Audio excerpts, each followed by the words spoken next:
Ngayon ba yung Pod Boys mo pa? Grabe. Na-miss ko kayo, pre, Na-miss ko kayo. Oo nga eh. Ano ba tawag nito? This is episode number 33. Gusto lang namin sabihin, welcome sa futuristic na sumasagisik. Ang future ng virtual entertainment. Medyo malinaw na. Parang Coco Martin lang, Yeah. Sumasagisit. Sumasagit. Alam mo naman may list pa ko eh. Yun nga rin napansin ko nung pinanood ko yung pod namin ni Kai. Talagang pronounce yung list ko, pare. Ako napansin ko, kitang-kita yung bungal ko sa ilalim eh. At ako nabibisit ako sa boses ko, pre, pag pinapakinggan ko. Ewan ko kung bakit. Ano ba? Actually, kayong dalawa ni Kai, padable yung boses niya. Yung sa akin yung medyo sablay eh. Alam mo yung tomboy na nagbibi na tayo. Yung boses ko. yung hindi pa inaabot yung peak ng puberty. Okay lang yun, wag lang yung yung mga yung sinasabi nga ni Jokoy na yung mga Pilipino na nagkaroon ng accent pero yung accent kala mo walang accent, di ba? So it sounds like Filipino Elvis, di ba? Hello Ryan, baka naman pwede mong gawin to. Mga tulfo. Speaking na bago tayo magsimula sa team natin. Napanood ba 'yun yung live na show dito ni Jokoy? Yung una. Hindi yung yung kailan ba 'to yung huli? Parang Corona time to, parang 2022 yata ito, ano? Yung isa bago mag-Corona time eh. Yung pangalawa sa Royal Alina, hindi ko napanood. Yung napanood ko yung nasa Bremen. Hindi mo napanood yung sa Falconer Ali? Hindi. Napanood ko yung sa Bremen eh. Okay. Kaya nausap niya ako tol, nasa unahan ako min. Binigyan niya ako ng sombrero. Tapos doon, sa dulo ng kabilang line kasi sa front row kami. Sa dulo, si utol ko, si Kim. Tapos nung nakita niya, tapos ginakausap niya utol ko, sabi ni utol, that's my brother, the guy you were talking back there. Kapatid ko yun, man. Kinuha niya yung sombrero ko, binigay niya kay Kim, tapos kumuha siyang bago, bigyan niya ang bago. Magaling siya actually. So, as a parang half Filipino comedian, gusto ko yung style niya. Nung napanood ko siya sa Falconer Silent ba yun? Ano ba yun? Parang hotel yung dating. Nice. Sa may Felix Bea. Tapos, ito na naman, welcome sa segment ni Joe Negativo. ang masasabi ko lang na medyo pangit sa kanya. Ang aga ni Joe Parang ang aga nag-appear ni Joe Hindi kasi tulit. Puta nagbayad ako ng 550. Tapos yung 550 na yun, pare, nilibre ko pa yung katrabaho ko. So, 1,100. Dalawa na kami, pare. Para sa isang 30 minutes na crowd work, 550, pare, para sa 30 minutes, it doesn't make any sense, man. Not unless parang ang gagawin mo is an open mic. Yeah, that would be good. Pero yung 30 minutes, inubos mo lang sa crowd work, parang, come on, man. Nasaan yung mga jokes? Tong torong Joe Negative. Well, Yo. Pero all in all, yung mga bago niyang jokes nagustuhan ko. It was really good. Hindi niya pinag-usapan tungkol sa mom niya. Mostly parang yung buhay niya nung binata siya. Tawang-tawa ka dun, sabi, your parents are shitting on your dreams. Yun talaga ako nakuha, man. Aeromots ko, ganun din. Gusto akong paging nurse. Yung biro ko nga Sabi ko, gusto ko mag-aral ulit. Mag-nurse ako. Sige na, mag-nurse ka na. Ano, mag-nurse ka talaga? Hindi. Ang gusto kong joke ni Joko, yung amoy putok daw yung anak niya, tapos hindi nagtutoothbrush, di ba? So, put the deodorant one across your mouth. The other one, di ba? Ang ina yan. Pero actually, yung pinaka, yung parang premise ng joke niya, yung parang everyday life being a single father, hanggang yung dati niyang material about his mom was really good. Pero, ganda. Maana mo talaga na may Pinoy na siya, humor. Kaya tol, saka Chong, meron ako napansin nung nanonood ako ng stand-up comedy. I can relate to Mexicans to, man. Yung mga joke ng Mexicans. Kasi ang daming similarities ng kultura nila sa Pilipino, man. Ang daming. Pati yung the way silang palakihin, di ba? Yung mga tito, tita mo, yung mga ganun. Minsan pag nanonood, pinapag nila George Lopez. Tapos yung, ang tawag yung sa tag-grupon to, The Three Amigos. Si Carlos. Saka si Mencia, si Freddy Soto. Patay na yun, Freddy Soto. Saka si Pablo Francisco. Yeah. Yeah. Alam mo it reminds me growing up, di ba, kung paano yung mga tito-tito mo ng bata. Kasi iba na eh. Yeah. Tanda mo yung mga tsuhin mo na binabantayan ka lang, didilig pero nakaupo sa garden set. Ay, kapatid mo, bantayan mo nga kayo. Hindi mo dapat ikaw nagbabantay sa amin? Ano ba? yung joke ni Freddy Soto na gusto ko yung alam mo yung maggagawa ka ng prank sa parent mo, yung meron siyang parang box, may lalabas sa parang spider at tutusukin yung daliri. Yeah. Tapos sabi, nung ginawa niya sa tatay, sabi ng tatay niya, "What the fuck? You want me to hit you in the head? Come on, show it to your mom. Show it to your mom." Sabi, yun daw yung nasa brink ng violence yung tatay niya. Nung nakita ng tatay niya yung value ng prank, show it to your mom. Show it to your mom. Meron pa siyang prank na meron pa siyang joke na yung tungkol yung... Nagagawa mo yun sa mga parents mo, mag-prankin sila. Ano pare? Alam mo yung old na joke? Wag mo akong gaganyanin, ha? Alam mo pare, old na joke na pag uupo yung tao, tatanggalin mo yung upuan. Oh, shit. Ginawa ko yun sa nanay ko. No way. Ano pare, first time in my life naka-experience ko. Hindi mabigat yung kamay ng nanay ko. Pero mahilig siyang kumuha ng mga weapons. Yun yung... Patay. Mahilig siyang mag-acquire ng mga weapons. Pero itong panahon na to pare, nung ginawa ko tong joke na to pare, bare hands pare, as in bare hands niya akong sinaktan. Alam mo pare yung batok na bumubuelo. Yung alam mo kaya mo ilagan pero wala kang power na umilag. Yun yung inabot ko, pre. Ako hindi.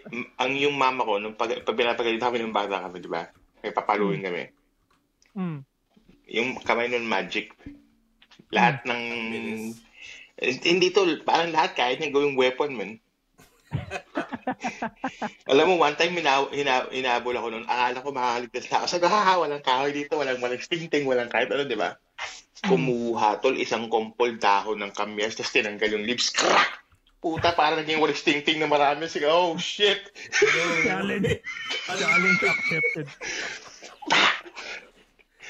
Ang pangit pa naman. Ang nilipis ng marka sa hita mo, di ba? Hindi kasi, hindi rin natin sila masisisi kasi yun yung upbringing din nila na konting kibot mo. Yung ngayon malabo, no, yung parents natin, nakatira sila sa rules na pabago-bago. Depende sa kung ano yung mood nila. Diba?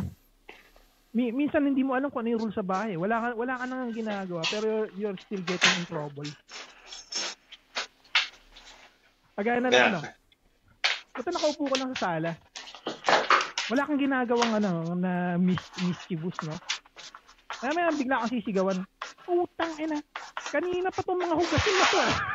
Ba't di mo ginagalaw? Ba't nakaupo ka saan dyan?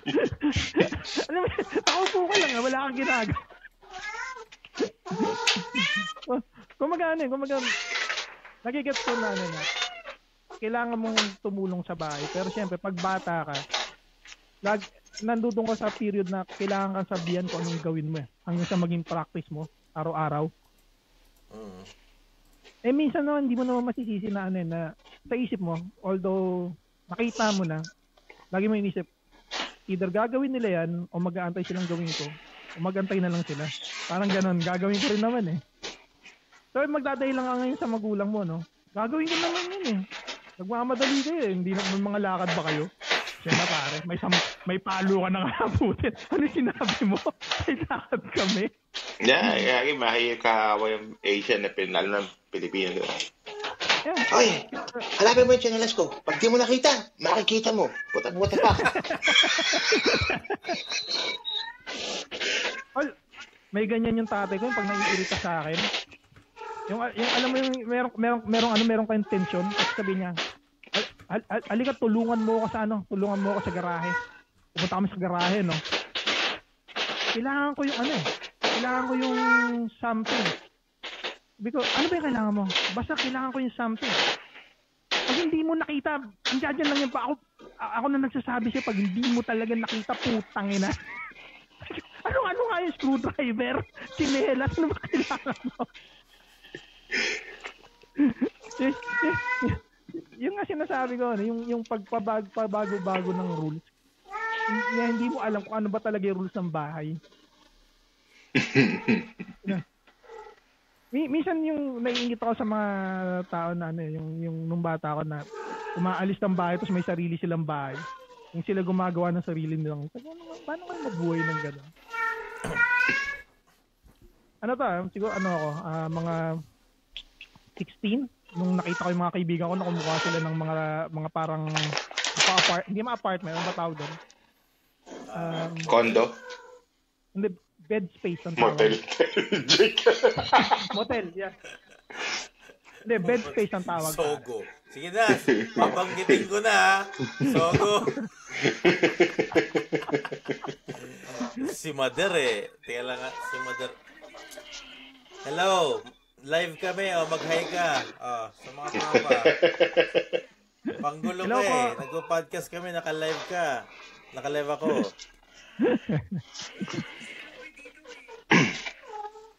Yeah. Yeah, tatawagin ko sila, yung dalawa. Yeah, okay, sige, bye. Sige na, okay, bye. Bye. Mamaya, mababa ko. Sige na. Hindi pa yata ako nakamit On the way na tayo. On the way na kami na Ryan dyan. Pero, kala ko nakamit dahil ako, dyan, Michael. Sorry. At dahil dyan, pag-uusapan natin ngayon ay tungkol sa future, mga pare. YouTube. Wala pang palakpakan dyan? Kailangan mo na palakpakan pa? Salamat. Yeah. Future mga tol, kasi nasa 2025 na tayo eh. Nung unang lumabas yung pelikulang Back to the Future, tapos pinakita yung Back to the Future 2 pare. 2015, pinipredict nila na meron na raw hoverboard pare. Which is hindi naman nangyari. For some reason. Tapos pinipredict din nila magkakaroon ng self-lacing na sneakers. Hindi rin nangyari pare, 2015. Actually. Yung unang labas ng self-lacing pare, that was what? 2017, 2018. Hindi pa talaga ganun ka, sabi mo, wow, self-lacing. Yung marinig mo pare yung ano? Nakita ko nilabas din nila yung self-lacing sa Jordan 11 eh. Oh? Yung may parang plus minus sa baba, sa may side. Yeah. Parang corny. Pag maririnig mo yung internal workings nung parang gadget na nagle-lace. Man, I don't see. Ganun na ba tayo katamad na kailangan may nagsisintas ng sapatos natin? Ako ng patis ko. Ayaw mo magsintas. Bumili kang Velcro. Tangan yan. Pero that was the dream. Jake, wala yung boses mo, Jake. Parang naka-mute ka. Yun. That was the dream, pare. Hoverboard tsaka self-lacing shoes. Yun yung future nun eh. Oo, di ba meron sa Back to the Future nun? Oo, pare. 2015 yan, pare. Pero sa film 2015 yung lumabas. Tapos mga lumilipad na yung mga kotse, no? 2015. Yeah. And imagine pare, ang isang bagay lang ang ang natuloy doon, which is 3D technology. Yung talaga nag-take off yung 3D so, yung technology. VR yata, may VR din yata. Meron ba? Yeah, virtual reality yeah. Pero ang tawag doon yung VR. Pero alam, Yeah, VR, yeah. pero to be honest, yung 3D technology, ang layo na nung inabot niya nung unang panahon, parang polygon lang siya. Natatandaan niyo yung ano bang pangalan nito? Tomb Raider na laro. Yeah. Yung unang Tomb Raider unang labas ng parang feeling ko, talagang malapit na sa itsura ng pagiging tao. May shape na siya. Pero pag tingnan mo ngayon, pare sukat. Pag tingnan mo ngayon, Minecraft. Pag tingnan ay basura pala yun. Pero dati talagang... I remember Tekken din, di ba? Yung Tekken 1. Pare. Yeah, Sa PlayStation 1. Parang pare. I was blown away yung graphics ng bata. So, okay ito, parang totoong tao. Pag tinitingnan ko parang what the fuck was that? Parang VHS copy, Labo. Ano ba nauna, pare? Tekken or Virtua Fighter? Kasi Virtual Fighter. Virtual Fighter, no? Yeah. Kasi Virtual Fighter, nasa arcade din yun. Nauna sa arcade yun. Virtual. Parang alam ko, nalaro ko yun. Ang Virtual Fighter? Hindi mo ba alam yun? Alam ko yun. Ay, nalaro ko sa arcade dati, yung NASCAR. Ang tawag dun? Yung may Sega, cambio? Yung Sega. Yung may cambio, pare, sa ano? Yeah, yung laging apatan kayo. Yeah. I forgot kung ano pangalan yan. Madalas yan sa ano ang Evergo ko meron yan. Yeah. Pero, besides 3D technology, isipin mo pare, nasa ano na tayo? Nasa era na tayo ngayon pare, na lahat ng bagay is AI. Maraming bagay ngayon AI produced pare. Hindi mo na kailangan pare maging artistic para gumawa ng isang music pare. Kailangan mo mag-type ng certain things sa AI kaya gagawa ng sarili mong music. Pero nawawala yung touch ng tao dun Kasi at the same time, sometimes pag lalo na music, may signature kang touch, di ba? Parang labi sabihin natin si Snoop Dogg. Pag kumanta siya, alam mong shit. You're not gonna isip, sino ba to? Hindi. Alam mo kaagad, di ba? Iba pa rin yung parang... Iba pa rin yung parang personal touch pagdating sa mga ganung bagay. Siguro, patulad pag susulat ng libro. Pag in-AI mo isang storybook, mag-isip ko, I totally believe maganda rin basahin, pero yung touch ng author, yung style ng pagsusulat ng tao. Alam mo yun? Yung essence dun. Parang nawawala ng humanity, ganun. Yeah, kasi yun yung parang soul nung mismong book or nung kanta Tama. Wala yung mga parang John Lennon na naisip yung parang exactly. Melody ko nasa utak ko. Parang pag nanonood kami, totoo yan. Parang pag nanonood ka ng movie, tapos yung katawan, sinaniba ng ibang tao, tapos yung katawan na wala ng soul, parang dead lang, glassy lang yung mata, dead, di ba? Yun yung nangyayari pag AI It's not that it's bad, pero iba yung essence paggawa personally Yan sa palagay niyo ba, yan talaga parang ang future talaga ng humanity ngayon. It goes hand in hand with AI. Parang hindi mo mapipigilan kasi kagaya ngayon, ang biggest fear ngayon ng mga, especially sa mga trabaho, pag programmer ka, it's more on you encoding things sa computer. Ang AI, pwede na siyang mag-produce ng sarili niyang encoding na kumbaga kaya niyang obsolete lahat ng programming job. Kaya, hindi na kayo comment, di ba? Sa mga Bertol, how much would you trust AI to do, di ba? Mamaya maging Terminator tayo yan. I'll be back. Mare, ginagawa na Pero parang piling ko wala pa tayo sa ganung wala pa tayong sa ganung technology na may capability ang AI na mag-take over. Although meron siyang capability mag-collect ng mga iba't ibang information tsaka data. Mas mabilis kaysa sa atin kasi hindi siya natutulog Kumbaga yung development niya parang milliseconds nagbabago-bago Pero yun ang mahirap sa AI tol kasi hindi mo kayang turuan ng AI what is bad, what is good. Logical mag-isip yun. Pero in a certain sense pag tinignan mo, kagaya natin sa human being. Yung bad and good ay ideas lang yun. Pero other than that, kumbaga isa lang yun na parte ng pagiging human natin Kumbaga hindi siya yung kabuuan ng pagiging tao.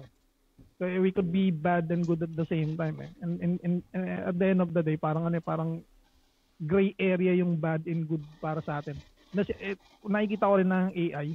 So, ika-calculate niya yun. Kumbaga para sa kanya, yung ano ba yung lesser evil? Yun yung pipiliin niya. Yun ang alam natin. Malay mo kung sinasike tayo ni AI. Sinasike lang. Diba? Joke lang! Joke lang. Delete. Wow, mali! Kita mo ba isang AI na nabuo, pre? Yung pwede niyang i-delete lahat ng bank account mo, lahat ng existence mo. Tol, I would rather have that kasi the more ka nag-i-exist sa system, the more na nai-involve ka sa mga bagay na hindi mo naman talaga gusto. Yung kumbaga, at least yung panahon na yun, pag dinilit lahat, may chance ka to start fresh again. Di ba? Not unless pag multi-billionaire ka kagaya ni Elon Musk na bigla na nawala yung 500 billion. Paano kaya iyak ka siguro nun. Paano kaya kung kontrabida talaga si Elon, no? Nagpapanggap na siyang good guy. Kasi ganyan yung mga start ng mga movie, mga disaster. Tol, hanggang ngayon pare, pag tiningnan mo yung si Elon Musk ngayon, no? Ito na yung future, no? Pag tiningnan mo yung buong pagkatao niya, para siyang worst version ng isang Van Villain. Siya yung hindi genius. Siya yung pinaka-obvious mo kagad kung ano yung plot na gusto niyang mangyari.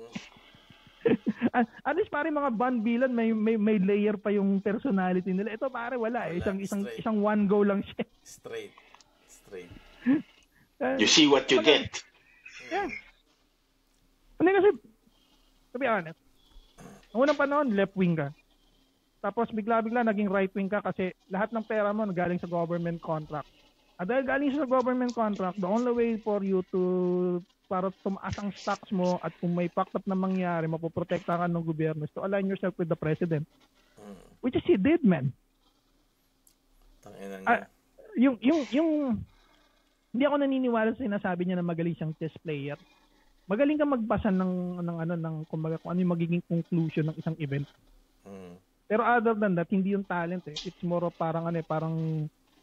parang reading the yung mga consequence na pwede mangyari. Tapos doon mo napipredict ako dito ako magbe-bet, palagay ko ito yung pinaka safest para sa akin. Feeling ko magaling siya sa ganun eh. Kasi ginagawa niya na yun dati pa maski sa mga business venture niya. Pare, ang pakilala nila pare, the founder of Tesla. Before siya pumasok ng Tesla, may Tesla na eh. Ang trabaho dati ng sa kanya, yung bang dub sa kanya, founder of well, kung ipakilala siya founder kung CEO, di ba? Pag founder kasi parang talagang ikaw yung talagang kung pakilala siya, kala mo siya yung nag-design tsaka nag-engineer ng kotse. Putang ina, hindi naman siya nag-engineer, hindi ka nga engineer eh.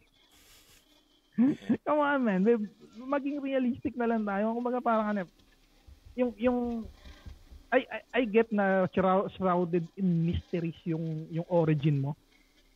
Pero dahil sa nasa digital age na tayo, kung may isang tao siguro na masigasing na maghahagilap ng tungkol sa buhay mo nung maliit ka sa South Africa hanggang sa dumating ka sa Amerika, makikita nila na 80% ng kinikwento mo hindi naman totoo. Oh my God. Nako, tinira na si Elon. Di pa natin nagkikingga si Tito Elon, tinira na. Welcome sa portion ni Joe Negativo. Like and subscribe. Joe Negativo.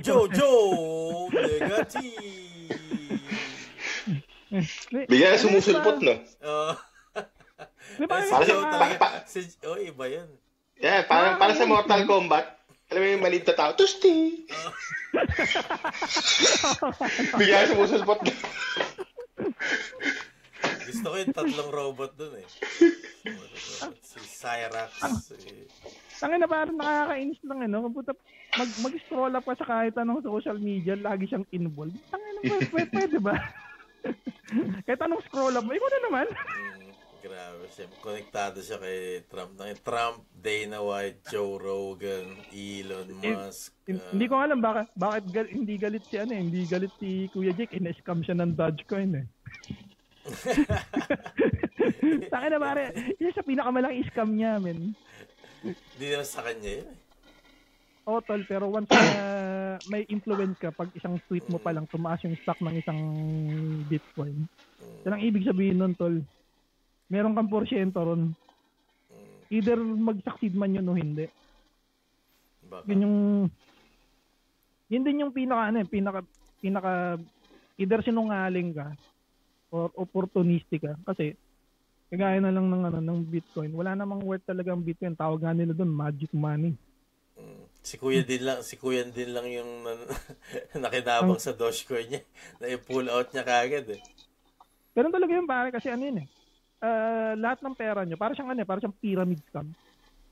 Ako mag-iimbento nung Bitcoin, ang gagawin nyo lang, kukuha lang kayo ng mga tao na mag-i-invest para tumaas yung worth niya. Taka na pare, pag dinamp... Yung iba irarag pull ka man. Yeah, pag dinamp ko lahat yan, puta, anong mangyayari sa inyo? Nakuha ko na lahat ng pera niya. Wala na kayong makukuha eh. Zero. Gawa kaya tayo nun, no? Tol, kailangan mo ng malaking clout doon. Meron ka dapat hack to a clout doon, pare. Hack to a girl clout.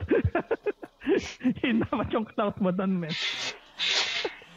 Pag pumunta ako dyan, kunyari naglalakad ka because i-interviewin kita, kunyari ako yung i-interview, tapos sasabihin mo, gagawa ka ng sarili mong version ng Hawk 2. Ng Hack to a? Hawk 2. Ito kasi lalaki ka, Hack ka naman. Hindi pare, ibalik na. Hindi naman nila kilala pare yung Tito Vic and Joey. Ibalik natin yung Hachi-pachiche. Ano daw? Bago yun ah. Ano? Hachi-pachiche. Hachi-pachiche. Visit ka. Sige. Visit ha? Saan ka paano mo naisip yun na ganun yung ano mo? Hindi kasi parang yung mga bata ngayon, marami silang hindi alam na nauso nung bata tayo gaya ng cassette tape. Hindi nila alam yung pare. Parang may mga bata ngayon na hindi nga nila alam pare kung ano yung landline eh. Marami. Yung doktor ko si Penny, di ba? One time nakapunta kami sa bahay yata. Bahay or basta nakakita siya lumang TV yung may malaki panlikod. Sabi sa akin, Fab, det är bake fjennsyn. Sabi ko, det är fjennsyn. Diba yung fjennsyn? Yung iniikot din. Isa yung TV tol dati, di ba? Bloke yun. Para malaking bloke, di ba? Pag sinabi ng nanay mo, usog mo yung TV, parang putang yun. Kuya, tulungan mo ako dito, di ba? Ngayon, usog mo yung TV, kaya-kaya ko, parang papel lang yun. Di ba? Sabi na kaya, isipin mo yung effort ng mga akyat bahay gang nung unang panahon. Yung ano na-realize ko. Kasi ngayon parang yung flat screen, kahit mag-isa ka, kaya mong bitbitin yun eh. Totoo. Kahit gaano kalaki eh. Isipin mo parang yung effort ng mga akyat bahay gang nung unang panahon sa lalaki ng mga TV natin. Jeez, man. Saan bibigat ng appliances dati yung mundo.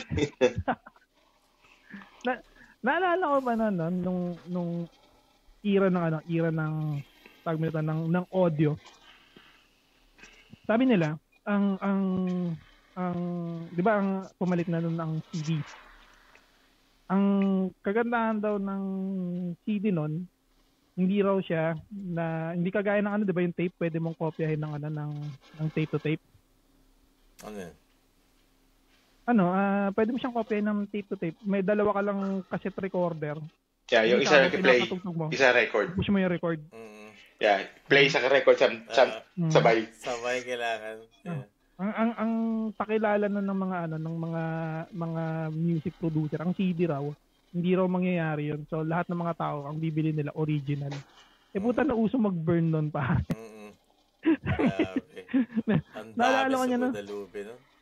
Utol na-shock ako na ang pagbe-burn lang pala parang kung matagal yung sa tape kasi pakikinggan mo lahat. Yun pare yung pagbe-burn parang paano 5 minutes naka-burn ka na ng isang buong CD.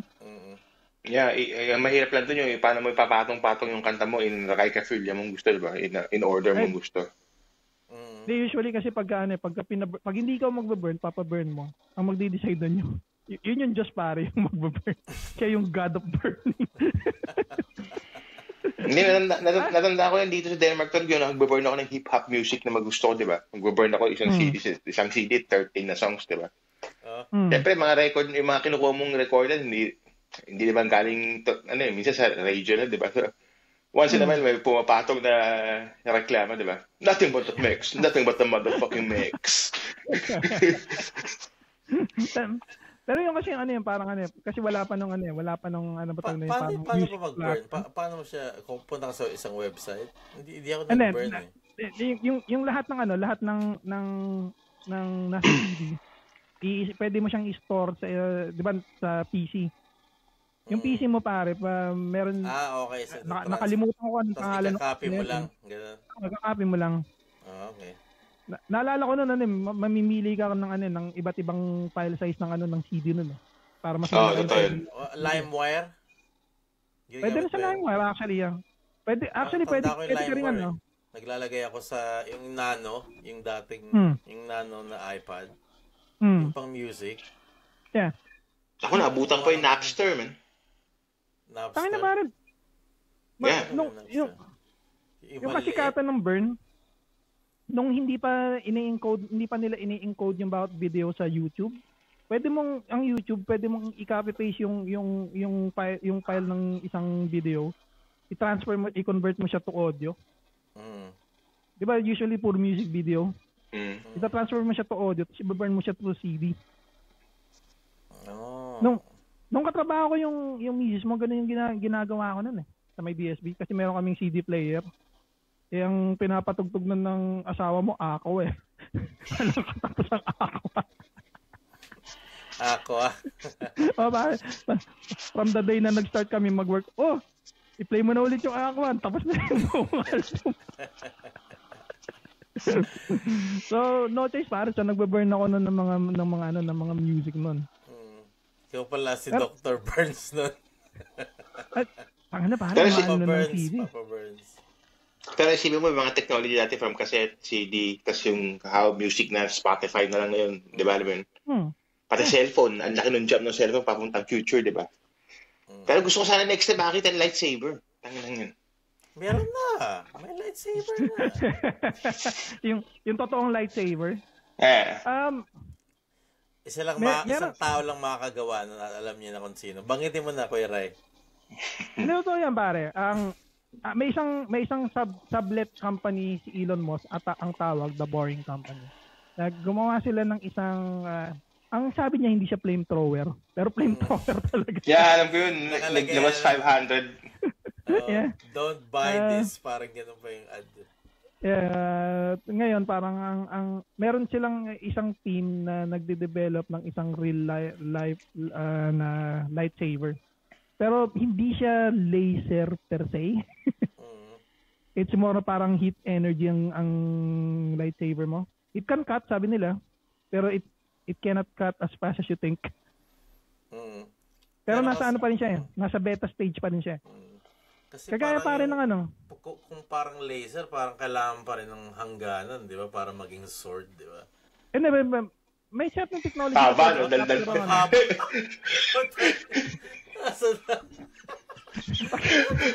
Ghost Fighters yan.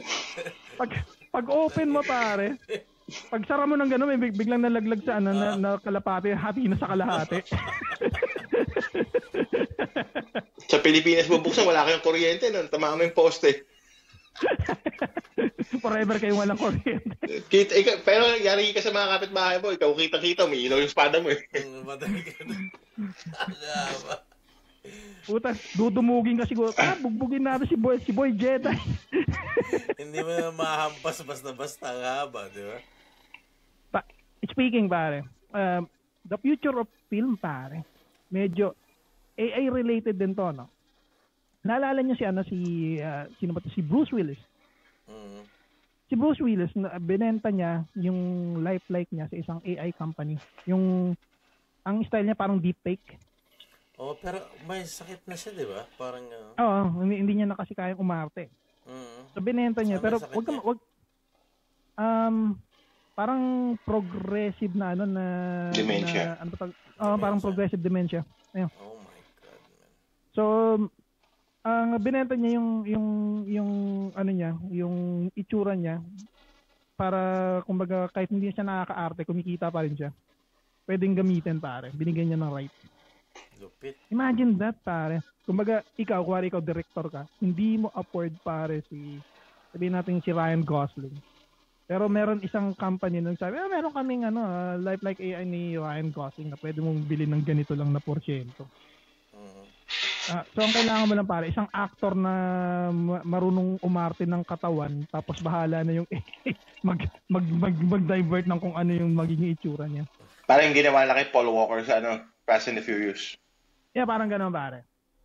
Can you imagine ganun ng future? Hindi mo na kailangan pare ng artista, mga overpaid pieces of shit, man.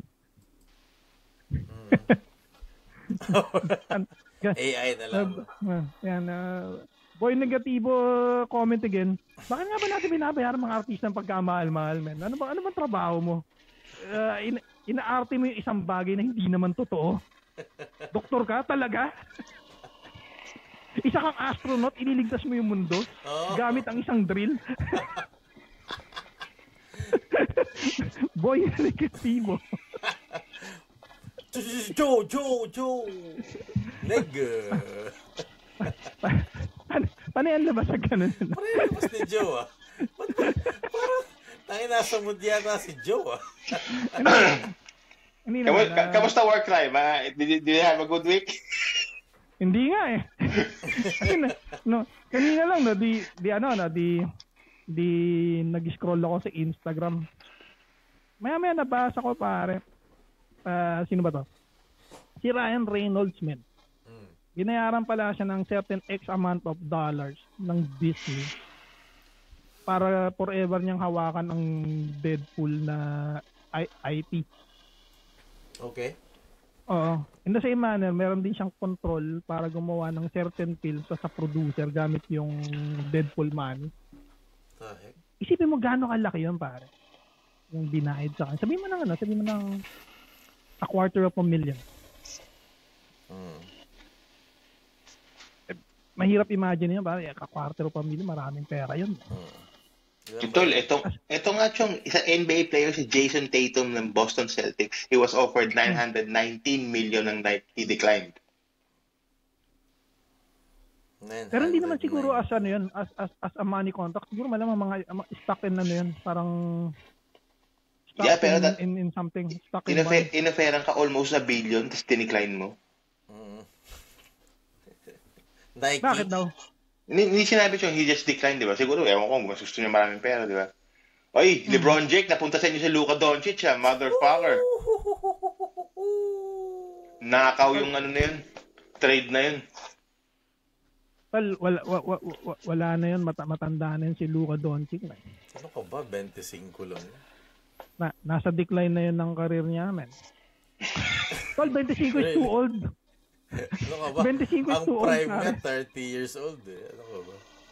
Well, yung nag-prime ng 30 years old, wala na, nalaglag sa helicopter. So, I don't think na, pero to be honest, yung ibang-iba ng NBA noon sa NBA ngayon, masyado siyang scientific ngayon. Ultimo sa training hanggang sa pinaka result ng training itself. Nakala ko masyado siya malambot ngayon. Pero yung aral sasabihin ko, walang masyadong intensity, pare. Hindi kagaya nung NBA nung panahon nila Michael Jordan, nila Scottie Pippen, nila si Alonzo Mourning. Pacers, Detroit, you know? Lahat tol agad 3-point bomb. So wala na masyadong yung physical contact hindi na ganun ka-intense. Kasi pag hinawakan mo tol, foul na kagad eh. Binago na yung rules. Dati pag nakaganyan yung kamay mo sa likod ng kaibigan mo, sa karang kalaban mo, pag naka-low post, hindi naman foul yun. Ngayon, hand-check, foul na. Hand-check, foul. Ang daming binagong rules man. Dati, pag mag-drive ka nung 90s, if you're gonna drive to the basket, alam mo, you're gonna get hit. May tanong ako. Meron bang kinalaman doon yung safety ng mga players or may science ba behind it? Yun yung parang kumaga bakit nila tinanggap ang for the players.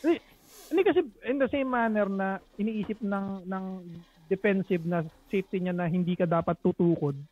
Iniisip naman tumutukod, safety ko na tumukod kasi alam ko bibirada ka sa akin. 'Di ba? Tsaka kahit ano naman gawin mo dun, kung ma-aksidente ka, you can't do anything about that, di ba? Yeah. Iba na lang kasi kung ano yung intentional sa hindi intentional, di ba? Kung talagang intentionally kang sinaktan habang naglalaro kayo. Takay na pare I remember pare si Jaworski. Sino ba to yung Alaska player na sa Alaska ba to San Miguel player na dumive head first so sinabihan niya patay na. No, si Alan K. Dick yun, tol. Napanood ko yun si Alan K. Dick, man. National TV pare. Ginebra ba siya? San Miguel. San Miguel kalaban na tol yun. Tapos si Kay Dick tol bumagsak ng nauna ulo, man. Head first pare.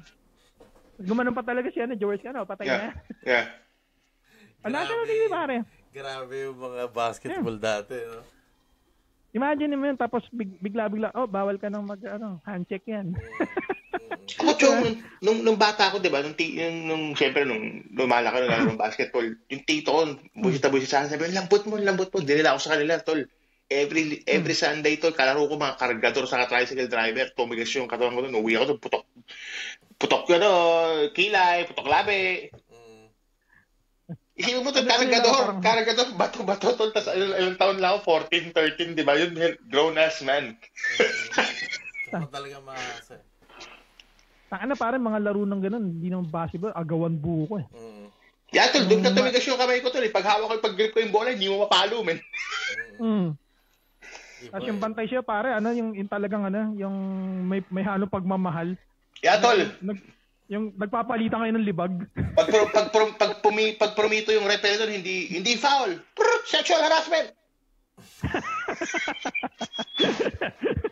Tapos umiiyak pare, may hawak ng bola. Sabi ko, wag eh. Paulit-ulit. Paano pag sa future AI na yung mga players din? Ang advantage nga lang nung kasi pare, kunyari, hindi kasi ang advantage niya pare, kung AI na yung mga players, kumbaga, kumbaga, yung AI, siguro siya yung magsiset ng kung anong certain skills ng player at that time. Ang kagandahan ng pare, kumbaga, hindi ka na yung parang feeling mo na nadaya ka ng mundo. Na, ang trabaho lang naman nito, mahawak ng bola, entertainin tayo, tapos, yung isang sweldo niya, isang taong kong sweldo. Yung isang sweldo niya sa isang buwan. Isang taong kong sweldo. Pero tol, ano sa tingin niyo yung katulad gaming, future gaming, di ba? Alam niyo yung palabas na Real Player One? Yeah. Yeah, alam mo yun? Yeah, Ready Player One, di ba? Isipin mo kung ganun tol, di ba? Lalaro ko ng Call of Duty, susot ka ng VR, tangin na may barrel ka, di ba? NBA, susot ka ng VR, puta maglalaro ka, di ba? That's gonna be kind of fun. Mahirap siguro sa basketball or sa mga sports VR. Pero okay na yun, tol. Lahat ng mga geek ngayon sa kamay naglalaro, puta, basal-basal na kasi tumatakbo ka sa rin, tatalon ka. To be honest kasi. Ano yung gamit mo nun, napantakbo? Parang kasi may standing platform ka na nakaguard ng lewang mo. Yeah, yung, hindi ko anong tawag sa platform na yun, yung kahit tumakbo ka, nandun ka na sa place mo. So parang gulong ng tank. Yeah, pa yung kahit saan umiikot yung platform, di ba? Pero, yun nga rin Kumaga, ang kagandahan ngayon ng future, pare. Nare-realize natin na lahat ng paborito nating sport or our daily activities, pwede tayong mag-succeed na gamit ng technology. Exactly, tol. May mga tao pare iniisip nila na they could actually be a Navy SEAL in real life dahil sobrang galing nila sa Call of Duty. Bibigay confidence yun sa mga tropa natin. Kumbaga, isipin mo, kaya ko pala ng 14 hit kills nang hindi ko kailangan ng kakampi. Pero gusto ko na makita ng something na futuristic pagdating sa medicinal, di ba? Yung mga medical na alam mo yung tulong naman para sa tao. Yeah. I think magandang magandang bagong subject yan sa pinag-uusapan natin. Speaking of that, pare, ano sa palagay mo ang future ng artificial organs? Palagay mo we have a possibility mga 5-10 years from now kasi ngayon pa lang, di ba, kumaga, a couple of years ago na-discover natin na kaya pala natin gumawa ng artificial na puso. You could actually do it eh. Pero yung diba? May Neuralink na eh. Hindi naman totoo yun. Wag na natin pag-usapan. Lalabas na naman si si Joe Negativo niyan eh. Pinabanggit mo na naman. Umaapoy na naman para sa may sa'yo eh. Hindi kasi kasama yun eh. Ganyan, Jake, parang lumalabas na yung ganyan. Ano yung sinasabi mo? May sinasabi ka ba? Hindi nga, di ba? Kasi... And then, number one, tol, I don't think yung ganong klaseng technology manggagaling sa side ni Elon Musk. Kasi kung ang isang trabaho ng isang tao to generate something or to create something is parang, may naisip ako, ikaw. Dahil alam kong yan ang profession nyo at yan ang expertise nyo, gawin nyo. Hindi naman ganun yan eh.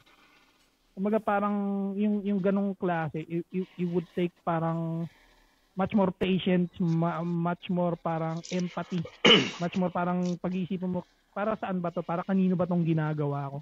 Yeah, tama ka doon.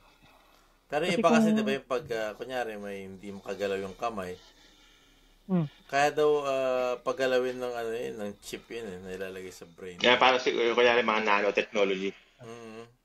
Pero ang gusto ko wire, yung mga wire na nakabit nila sa kung saan parte ng brain mo. Ang gusto ko naman, yung parang kunyari, machine, i-scan katawan mo. Pag i-scan yung katawan mo, at titingnan mo, itong mga parts ng katawan mo, may risk ng aneurysm or blood clot. Less gurnal vidinu, di ba? Kung hatiin ba, kung kailangan gawin para ma-stop na yun, di ba? Parang hindi ka magkaroon ng aneurysm or shit like that. Di ba? Yung parang titingnan ka, hindi mo kailangan gawin every 6 months. Punta ang doktor, papascan to, gagawin mo yung operation kung meron ka man. That's a big step kung mayroong ganung technology, di ba? Super big na yun. Kasi may mga, siguro merong ganun.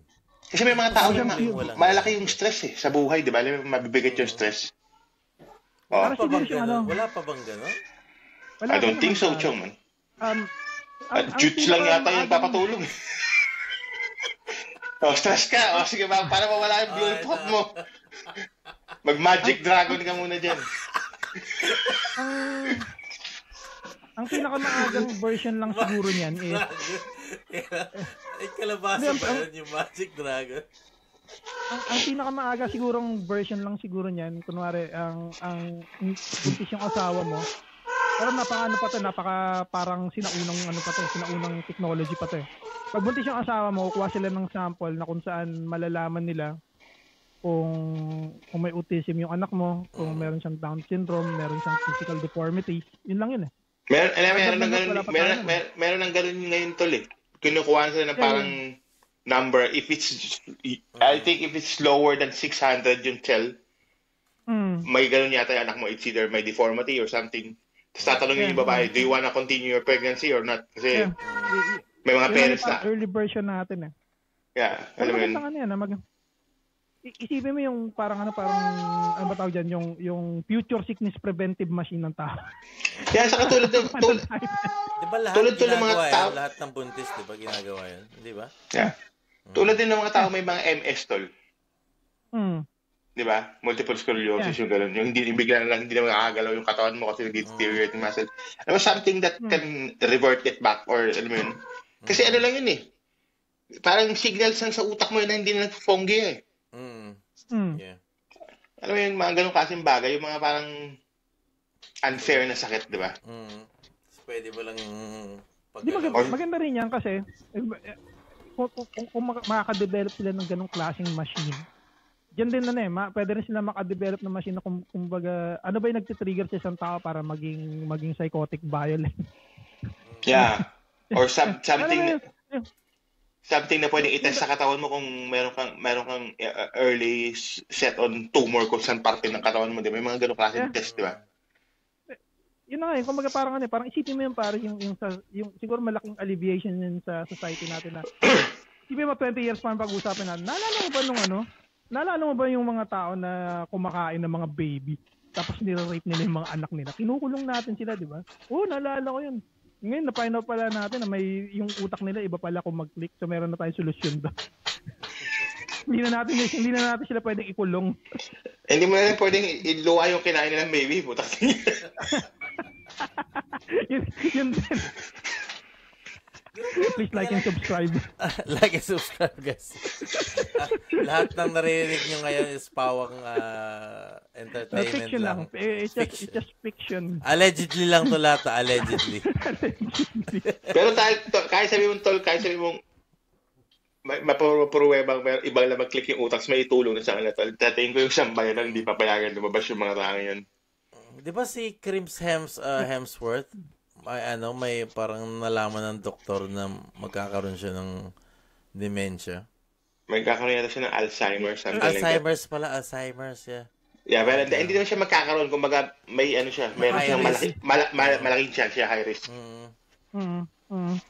Grabe. Pero ano raw kasi pare, yung dementia at saka Alzheimer's, may mga may mga early symptoms na yan. Either hereditary or may pinapakita ka ng signs na magkakaroon ka. Pero hindi ko alam kung ano yun dahil hindi ako expert. So, hopefully may pumunta ritong expert. Paliwanag sa akin kung ano yun. Tawagan ka natin yung mga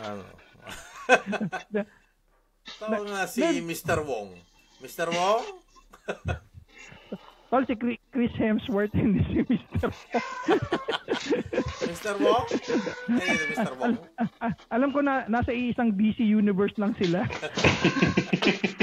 Mr. Wong. At saka si Thor.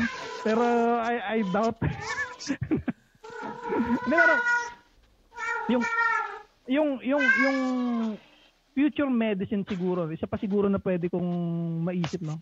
Hopefully yung mga naputulan dahil galing sila sa giyera, naputulan ng kamay, ng braso, kalahati ng muka. 'Di ba? Sana magkaroon na nun ng parang parang okay, hindi siya 3D plaster pero almost parang lifelike, human-like na hindi rin siya nakakabit sa nerves pero it's more mechanical. Tol, pipilitin ko talaga maputol yung right hand ko para magkaroon ako ng mechanical right hand. Pero may mararamdaman ka ba, no? Kasi hanggang dito lang yung nerve mo eh. Kung mechanical na yun pare, I doubt na meron. I doubt talaga na meron. Pero yeah. Ang hirap nung kasi. I can just imagine you tayo pupunta ka ng grocery store. Teka lang. Kailangan ko ng WD-40 kasi kinakalawang ng kami.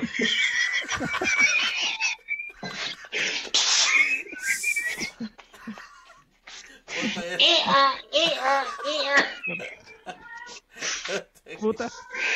Alam mo kung saan ako mababad trip, tol? May hirapan na ako mag-jackal sa right hand ko. Masyado na siyang brutal. Gagi, paano pag kinakalawang yung mga joints mo, hindi mag-release, no? Uy! Daan-daan lang naman yung piga. Ang fact na linisin ng kamay mo nun after, tol. Hindi nga yun, tol eh. I-reset mo siya, 0.5 strength grip. Maya humakok. Ano to?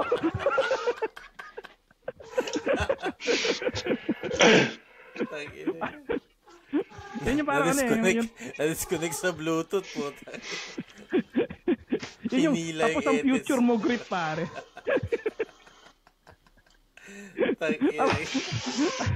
Tapos i-set mo siya pare sa yung ano ba tawag na yung light wave thrust.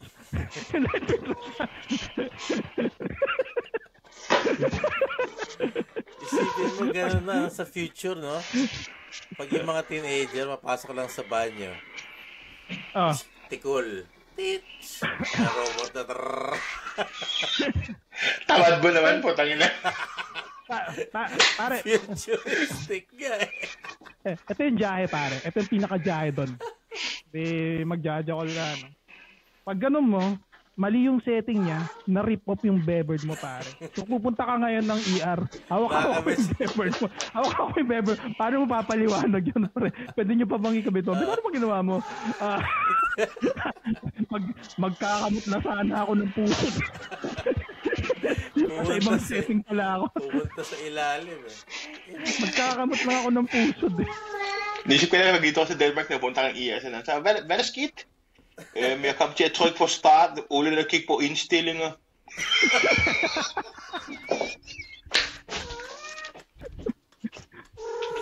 Nakasulat sa setting.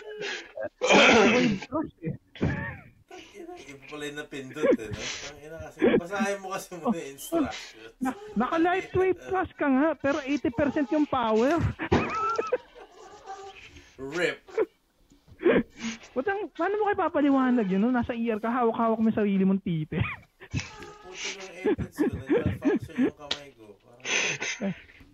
Tapos syempre pare, yung ER pare, hindi siya futuristic na ER, mag-aantay ka pa rin kasama yung ibang mga tao habang hawak mo yung titi mo. Walang eye contact, nakaganyan ka lang. Masakit na pagtingin mo sa kabilang sa kabilang side ng mga upuan. Maraming lalaki. Ganun din yung problema. Tol, ang pinakamasakit dyan, Tol, pagod ka na, di ba? Libat mo yung kamay mo. Sa kabilang kamay. Pag gano'n mo sa mukha ko, kailangan ko na maligo. Todes na. Nakaka-todes na ako. Patay na to. Iba na to. Di ba, ano sa palagay nyo, yung kumaga yung future ng automation sa katawan para palitan yung mga bagay-bagay? Pag distinguish ang meaning to, pag may meaning doon sa solution, di ba? Bakit hindi katulad ng mga prosthetics? Yung pwede mo siguro ikabit sa nerve mo para talagang susunod sa galaw mo, di ba? Meron ng gano'n eh. Wala ba? Hindi, ang na-find out kasi nila pare, yung nerve endings, nahirapan silang ikabit sa mga parang electronic part. Although yung mga prosthetic, magagalaw mo siya pero gamit ng certain muscle, kaya shoulder muscle mo para yung grip niya sumara. Kasi yung mahirap kasi ito, wala tayong yung biomechanical, alam mo yun? Yeah. Parang Transformers, kumbaga. They're biomechanical kasi buhay sila, nakakaramdam ng pain, pero gawa parang machine, di ba? Kung we can cross that bridge, sa tingin ko gagana yun sa mga prosthetics eh. Posible, man. Hindi ako nagda-doubt. No doubt. Yeah, we have to cross that bridge. Iron Man na lahat, man. Iron Man. Pero ang pinaka-ano kasi, yung pinaka-crazy kasi sa society natin, every time na gumagawa tayo ng bawat technology, ang lagi natin tinatanong, magkano yung kikitain natin and how can I fuck it? Yun yung lagi tanong. Yeah. Pag ginawa natin bomba to, ano kalaki sa sabog nito? Magkano kikitain natin at paano ko siya titirahin? Yung unang labas ng AI, ang unang naisip nila, alam mo bang AI pwede mong gawing girlfriend? Talaga? Pwede rin ba kami mag-check? Oo, pwede. Yung AI girlfriend mo? AI na robot, pare. Girlfriend. Sa Japan yun. Future. Aba! Kaya! Sumastara! Pero feeling ko pare kung robot na girlfriend, pare. For rent. Or like, hindi mo siya for life. Yung puki may ngipin, tangin na yan. ang hirap siguro nun, tol. Kailangan mo pang oilan yun. WD-40 rin yun. WD-40. Yung nga rin yung reason, kaya yung mga generation ng mga anak natin, hindi rin sila magaling mag-hold ng relationship. Kasi meron silang mga virtual relationship eh. You think so? Tol, alam mo ba yung mga waifu na genre? Alam mo tol, yung mga manga, di ba? Yung mga manga, pwede mo siyang i-patch sa isang AI platform, tapos yung AI platform siya yung mag-generate ng itsura ng manga, mag-i-interact siya sa'yo as parang asawa mo. No way. Yeah. Ewan ko paano kayo magsisex nun ha, pero... Ang lonely naman nun, tangin na yan.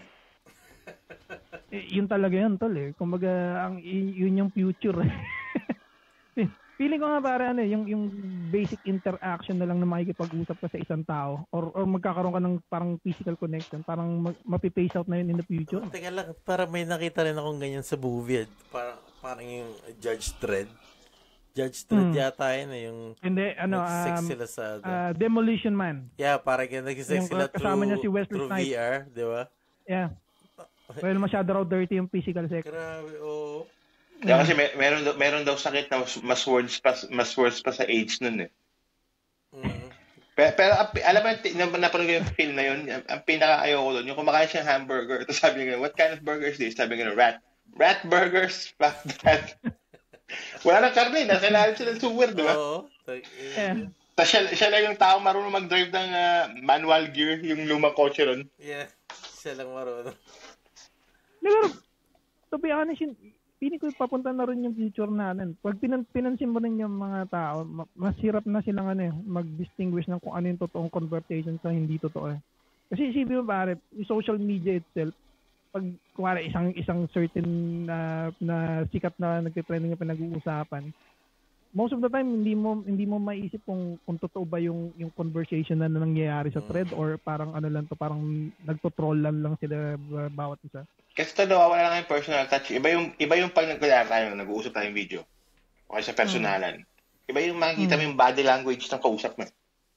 Yeah. Di ba? It says a lot. Siguro, kung hindi mo makita ngayon, baka babaya, galit na itsura ko, di ba? Hindi mo, mahirap Kaya yung just the fact na yung parang hirap na hirap sila makipag-conversation pag personalan na. Parang nahiya sila, no? Yeah, di ba? Wala kayong problema, nag-uusap kayo ng live na ganito, tapos pag nakita ko sa parang, hindi nyo alam magagawin nyo, pang friends kaya na. Yung may awkwardness pa. Yeah, exactly. Hindi sila nasa labas. Tayo hindi malakas loob natin eh. Hindi tayo takot sa rejection eh. Hey, you wanna dance with me? No. Okay, Villa. Hey, you wanna dance with me? No. Villa. Let's go. Into the 40th, motherfuckers. Let's go. Lumaki kasi tayo sa Pinas eh. Yeah. Yeah, saka hindi yung panahon natin, hindi ganun kaano yung hindi tayo uso sa usap tayo sa phone. Itapansinin mo. Noong mga times na nagkakaroon tayong boyfriend girl hanggang naggagala tayo, nagka-clubbing. Lagi tayo, saan tayo meet up? Totoo. Yeah. Sila dito, kailan tayo mag-chat? Ng patis. Yeah. Lagi tayo nag-meet. Bisamla o sinin, Hilsel. Sila, naglalabas sila yung grupo pero mostly nag-uusap sila ng maramihan pag nasa Discord na sila, mga ganun, alam mo yun? Yeah. Diba? Tayo lagi tayo nagkukumpulan eh, alam mo yun? May grupo sila, sila Ray, may grupo rito, may grupo ko dyan, may grupo, alam mo yun, iba, minsan, magpupunta kayo sa parang Filipino event dito, magkikita ka tayo, mag-mingle na kayo lahat, diba?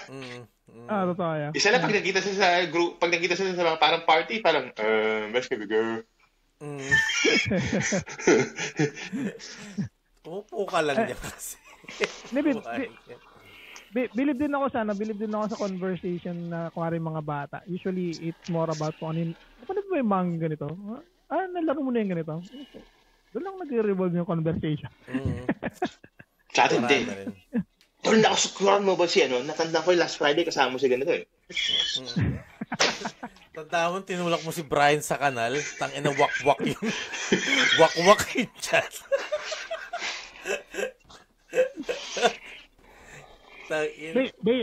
Basic conversation para napanood ko lang to sa Facebook eh. Nagkabanggaan sila. Tapos sabi ng lalaki, ay, taga-Tondo po kayo? Sabi ng lalaki, ay opo, paano niyo po nalaman? Kasi nasagi ko lang kayo, krinipuhan niyo ako.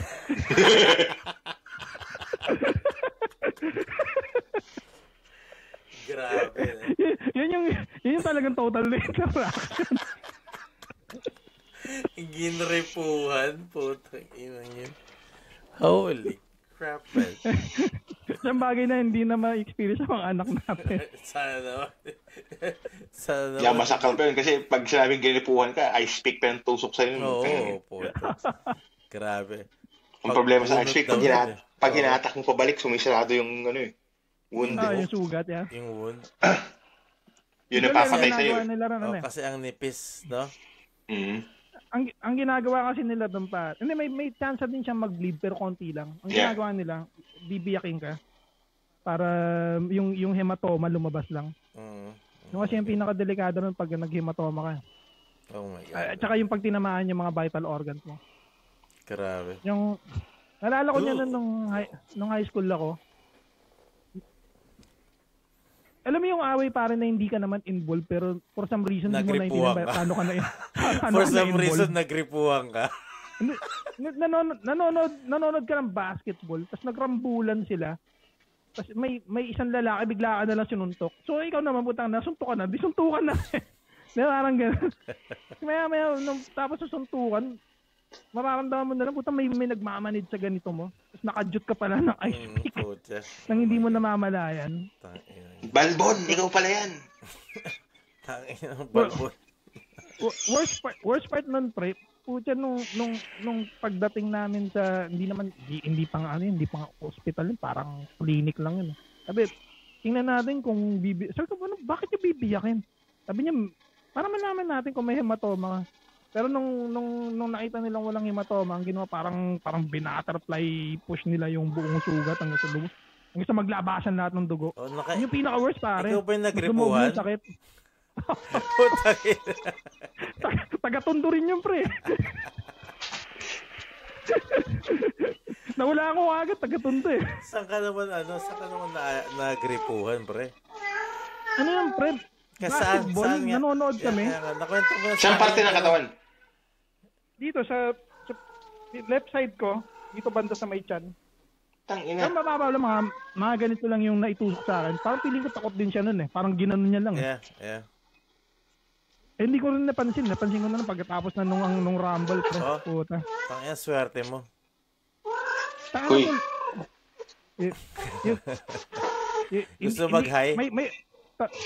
Makulit eh. Yun yung parang hindi ko maintindihan kung ito ba sinabi mong swerte. May swerte ba pare na nag-ripo? Hindi ko alam kung pwede mo tawagin swerte. Swerte ka, pre? Hindi ba swerte yung hindi ka nakadyot? Kung hindi, wala sana si Kuyang Ryan ngayon. Wala tayong nakakausap ngayon, Kuya Kai. Oo. Ano lang yan, pre, kumbaga, yung sabi ko sa inyo, yung hindi iba mo yung alam timeline siguro, no? Iba yung timeline. Hindi kasi nung unang panahon, pare, pag nagrambulan, pag nandudong ka pala, kasali ka rin pa. Nanonood ka lang eh. Pagkasama ka sa bench na nagpapalakpakan, kasama ka doon. Nanonood ka lang eh. Patay siguro yung sumuntok sa akin, pre, nasuntok na siya ilang beses, wala lang siya makitang ibang masuntok, sinuntok na.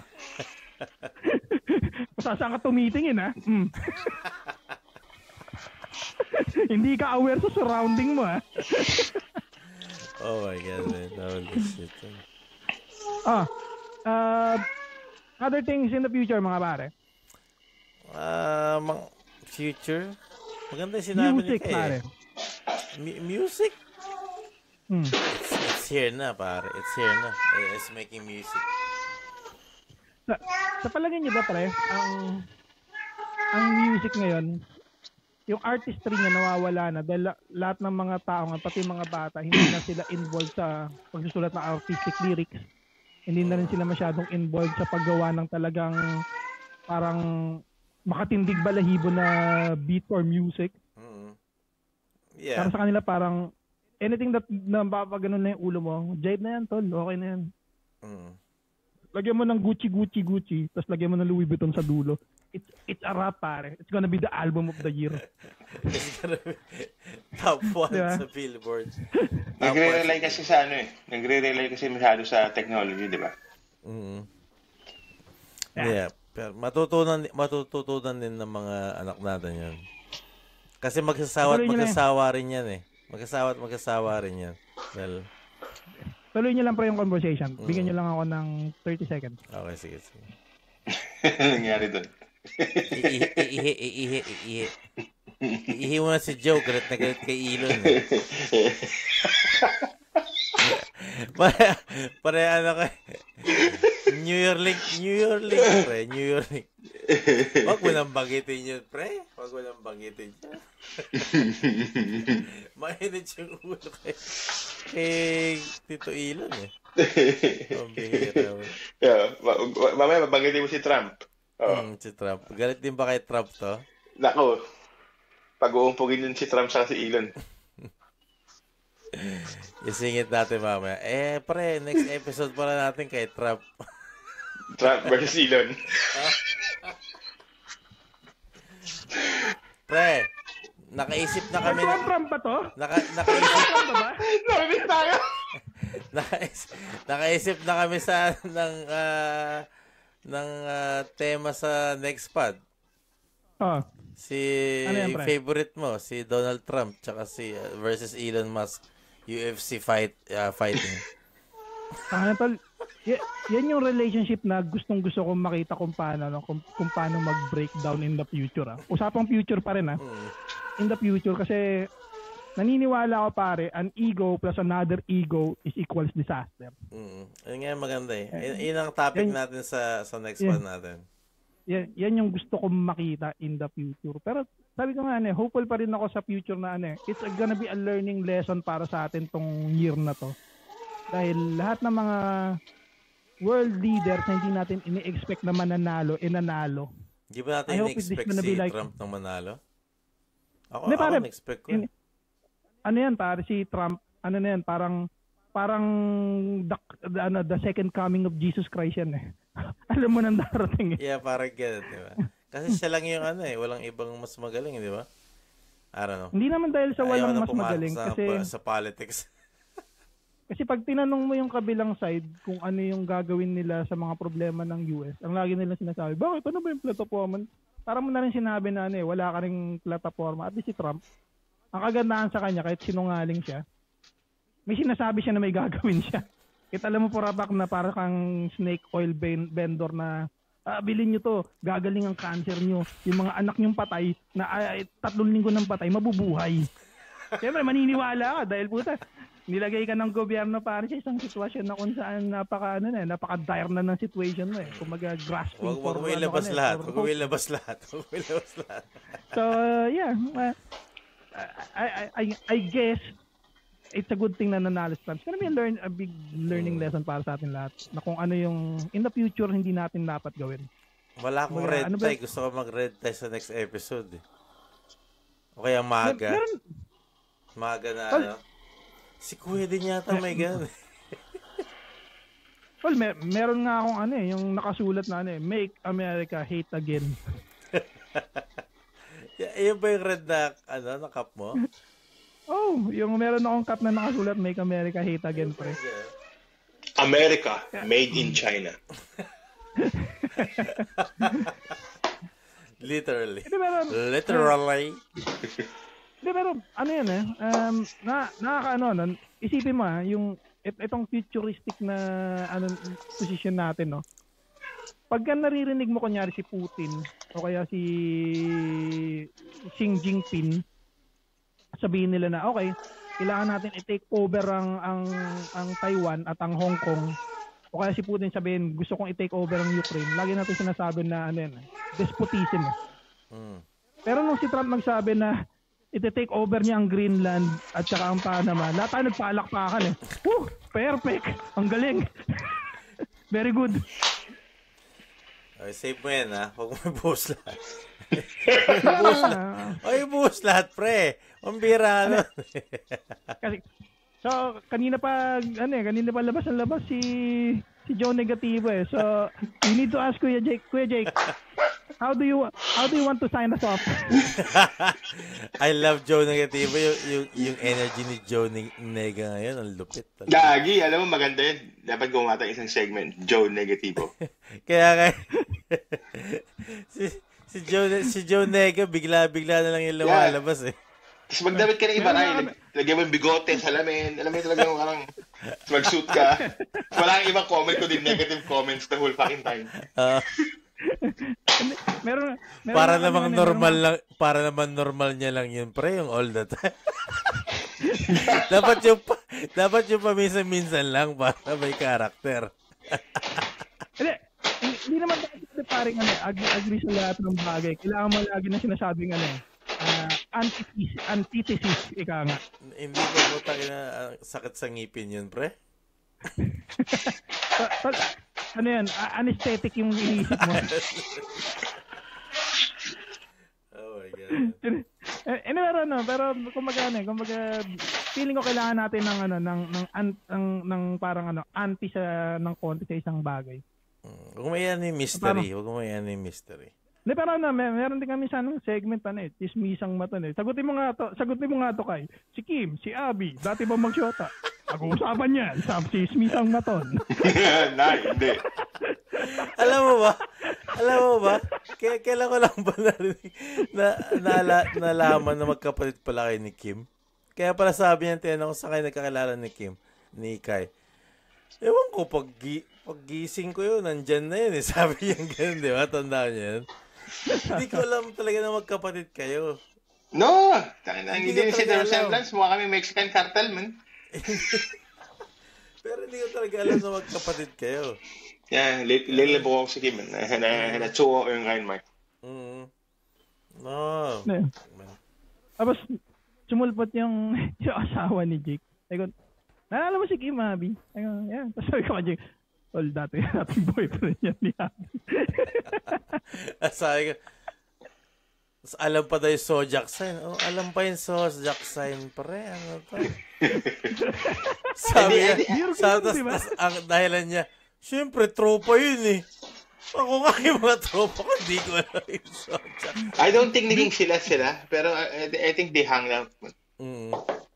I'm not sure. It's short span of time lang yun, very short. When that's a long time ago, wala pa akong daughter nun. That was like 15 years ago na tol, something like that. Oh my God. So Jake, how do you want to sign us out? Papasalamatan ko lang si Kuya Kai. Kuya Kai the Great. Kai the Electro Boy. At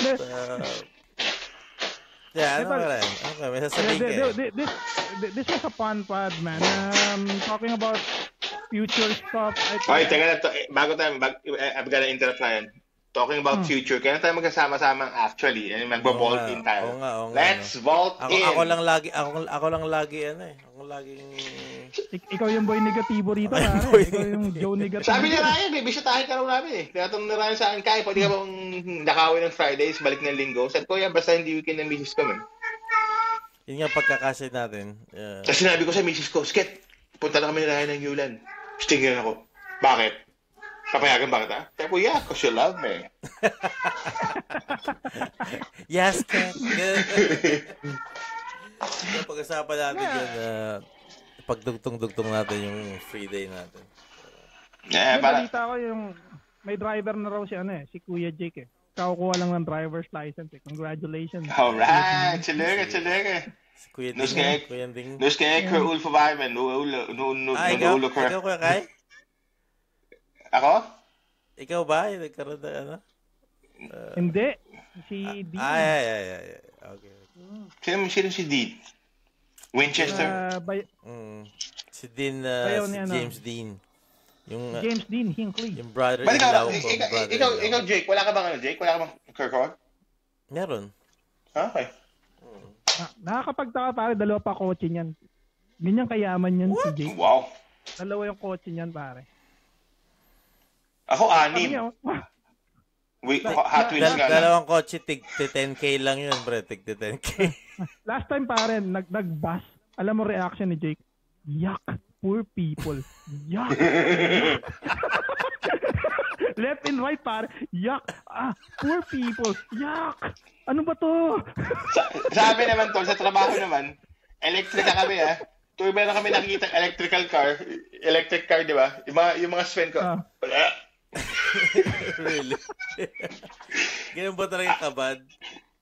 They don't, we're electricians but we don't think yung electric ang future. Sa tingin ko mas future pang hydrogen. Tanga na tol. Isipin mo yung pag-produce pa lang nun pare, it takes more oil than anything in the world. Sa isang kotse Ng electric ka? Yeah. Talagay mo ma-offset niya kagad yung ma-offset niya kagad yung sinasabing climate change. Ay. Kasi mas ganoon din. Nakita mo ba sa US, yung Tesla charging point, ang nagpapapower sa Tesla charging point, isa pa yung diesel generator. Yeah. Doesn't make sense. Gusto lang nila ng control. Pero pag-uusapan natin yan sa next. Exactly. Pero ang ganda nun. Ang ganda ng topic dun. Pero maraming salamat sa inyong dalawa. And, salamat din sa inyong dalawa. Tak for a ayaw man namin umalis. Ayaw man umalis ni Joe Negativo at gusto sana niyang pagpatuloy ang buong topic. Pero we have to go. I'm sorry, guys. Hinihigop na siya ng screen pero lumalabas pa rin siya. Lumilit na. No. But we have to go, guys. And we hope to see you guys again on the next pod, yo. Peace. Pizza.